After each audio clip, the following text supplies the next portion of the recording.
ഇന്നത്തെ ഗോസ്പല് വളരെ കൃത്യമായി പ്രചരിക്കപ്പെട്ട ഒരു കള്ളത്തിൻ്റെ കഥ പറയുകയാണ്. യേശു 3-ാം നാൾ ഉയർത്തെഴുന്നേറ്റു.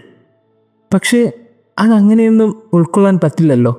എങ്കിൽ ഇത്രയും കാലം ക്രിസ്തുവിനെതിരെ ചെയ്തതും അവനെ ക്രൂശിച്ചതും തെറ്റായി പോകുമല്ലോ. അങ്ങനെ ജനപ്രമാണികൾക്കും യഹൂദർക്കും ഉള്ളിലൊരു ഭയമുണ്ടായി. അങ്ങനെ ഭയത്തിനൊടുവിൽ യേശു ഉദ്ധാനം ചെയ്തതെന്നറിയുമ്പോൾ അവർ പടയാളികൾക്ക് കുറച്ച് കാശ് നൽകി. എന്നിട്ടൊരു കള്ളം പറയാൻ പറഞ്ഞു. ആ കള്ളം ഇങ്ങനെയാണ്: ഞങ്ങൾ ഉറങ്ങിക്കിടന്നപ്പോൾ രാത്രിയിൽ അവൻ്റെ ശിഷ്യന്മാർ വന്ന് അവനെ മോഷ്ടിച്ചു കൊണ്ടുപോയി എന്ന് നിങ്ങൾ പറയുവിൻ. അവർ ആ കള്ളം അതുപോലെ പറഞ്ഞു. വചനം അവസാനിക്കുന്നത് ഇങ്ങനെയാണ്: ഇത് ഇന്നും യഹൂദർക്കിടയിൽ പ്രചാരത്തിലിരിക്കുന്നു. ചില കള്ളങ്ങളൊക്കെ അങ്ങനെയാണ്. തേച്ചാലും മാച്ചാലും മായില്ല എന്ന് പറയുന്നവർ കരുതും. പക്ഷേ എല്ലാം അങ്ങനെ മൂടി വയ്ക്കാനൊന്നും പറ്റില്ലല്ലോ. നമ്മളൊരു പുഷ്പത്തെ വെള്ളത്തിനടിയിൽ എത്ര താഴ്ത്താമെന്ന് വിചാരിച്ചാലും അത് പൊങ്ങി വരും എന്ന് പറയുന്ന പോലെ ചില സത്യങ്ങളൊക്കെ എത്ര മൂടി വയ്ക്കാമെന്ന് കരുതിയാലും അത് ഉയർന്നു തന്നെ നിൽക്കും.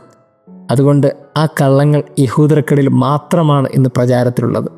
അതിനപ്പുറത്തേക്ക് ഇതിനൊരു പ്രസക്തിയില്ല. പ്രിയമുള്ളവരെ, നമ്മൾ ഓരോരുത്തരും ക്രിസ്തുവിൻ്റെ കാര്യത്തിൽ മാത്രമല്ല നമ്മുടെ കാര്യത്തിലും ചിന്തിക്കേണ്ടത് ഇത് തന്നെയാണ്. ചില കള്ളത്തരങ്ങളൊക്കെ മനുഷ്യരിങ്ങനെ മെനഞ്ഞെടുത്ത് അതിങ്ങനെ പറഞ്ഞ് പരത്താൻ ഒത്തിരിയേറെ ആഗ്രഹിക്കും. ഇങ്ങനെ പറഞ്ഞും പരത്തിയും നടക്കുന്ന മനുഷ്യരുടെ ഇടയിൽ ക്രിസ്തുവിന് അതിനെ ഒന്നിനോർത്തും ഭയമില്ലായിരുന്നു. കാരണം അതിനുശേഷം സംഭവിച്ച ചരിത്രങ്ങളൊക്കെ വലുതാണല്ലോ. ലോകമെമ്പാടും ക്രൈസ്തവർ ക്രിസ്തുവിനെ ആരാധിച്ചു തുടങ്ങി. ആ വലിയ സത്യം ലോകം അറിഞ്ഞു തുടങ്ങി. പിന്നീട് ആ സത്യത്തെ മൂടി വയ്ക്കാൻ ആർക്കും കഴിഞ്ഞില്ല. ചില സത്യങ്ങളൊക്കെ അങ്ങനെയാണ്. ഏത് കാലം കഴിഞ്ഞാലും അതൊന്നും മൂടി വയ്ക്കാൻ കഴിയില്ല.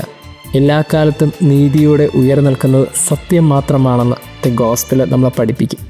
ചില കള്ളത്തരങ്ങളൊക്കെ കള്ളങ്ങളായി മാത്രം നിൽക്കുമെന്ന് ഇന്നത്തെ സുവിശേഷം നമ്മളെ പഠിപ്പിക്കുമ്പോൾ എന്തിനു നമ്മൾ ഭയപ്പെടണം? ആരെ ഭയപ്പെടണം? മനുഷ്യരൊക്കെ മെനയുന്നതൊക്കെ മെനഞ്ഞുകൊള്ളട്ടെ. അതിനിടയിൽ സത്യത്തിന് എല്ലായ്പ്പോഴും ക്രിസ്തുവിൻ്റെ മുഖമാണ്. കാരണം അവൻ തന്നെ പറഞ്ഞല്ലോ, ഞാനാണ് വഴിയും സത്യവും ജീവനും. ദൈവം നമ്മെ അനുഗ്രഹിക്കട്ടെ.